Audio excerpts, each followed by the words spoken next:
Tuna kambi rasmi ya upinzani, lakini nina imani kwamba yale nitayoyasema yataungwa mkono na wabunge wenzangu wote kutoka upande wa walio wachache. La kwanza, napenda kusema kwamba mimi Ado Shaibu Ado ninasimama kuunga mkono hoja ya pendekezo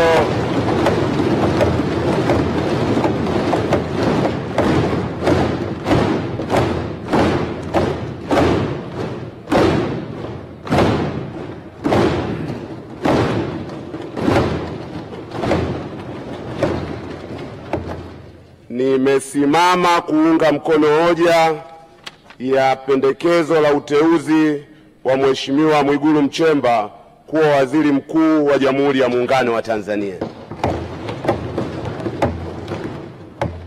Ingawa ni vigumu sana kusema kwa uhakika sifa zote ambazo zitakuwa zimemsukuma Mheshimiwa Rais kutuletea jina la Mheshimiwa Mwigulu Nchemba, lakini ipo sifa moja ambayo mimi nina uhakika nayo na itakuwa ni sehemu ya sifa zilizomsukuma Mheshimiwa Rais.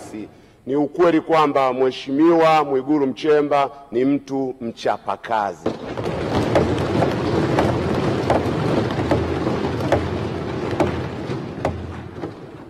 Kwa hiyo kwetu sisi tulio wachache tunapenda kusema bayana kwamba tunakuunga mkono kama ishara ya kukukopesha imani, tukiwa na uhakika kwamba utachapa kazi.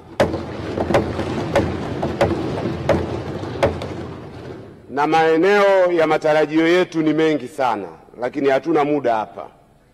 La kwanza, tuna imani kwamba Mheshimiwa Mwigulu Nchemba utasimamia vizuri serikali katika usimamizi wa rasilimali za taifa katika kuwaletea wananchi maendeleo.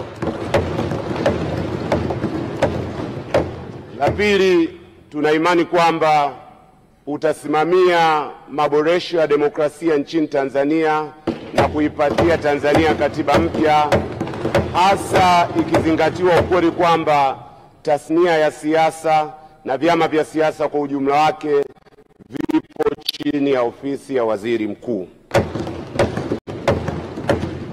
Na la tatu, ni imani yetu kwamba utaongoza mapambano ya kushughulikia changamoto za kiuchumi na za kijamii zinazowakabili wa Tanzania. Hautokuwa waziri mkuu wa ofisini muda wote, utakuwa waziri mkuu wa field kama ilivyokuwa desturi yako tulivyokuzoea.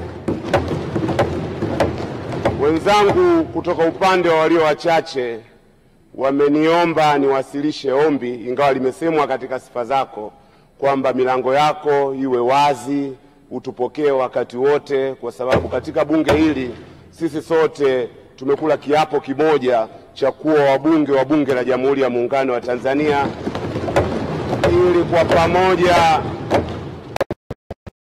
kwa pamoja tusaidie jitihada za kuwaletea wananchi wetu maendeleo. Na mwisho, kwa wanakandanda, ndugu Nchemba ni mwana Yanga mwenzangu.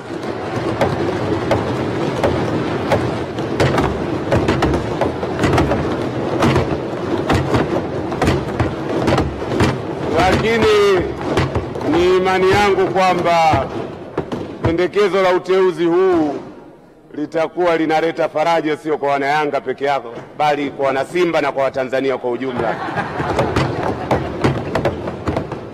Asante sana. Asante sana Mheshimiwa Spika. Mheshimiwa Tawida, jiandae Mheshimiwa Simba Chawene.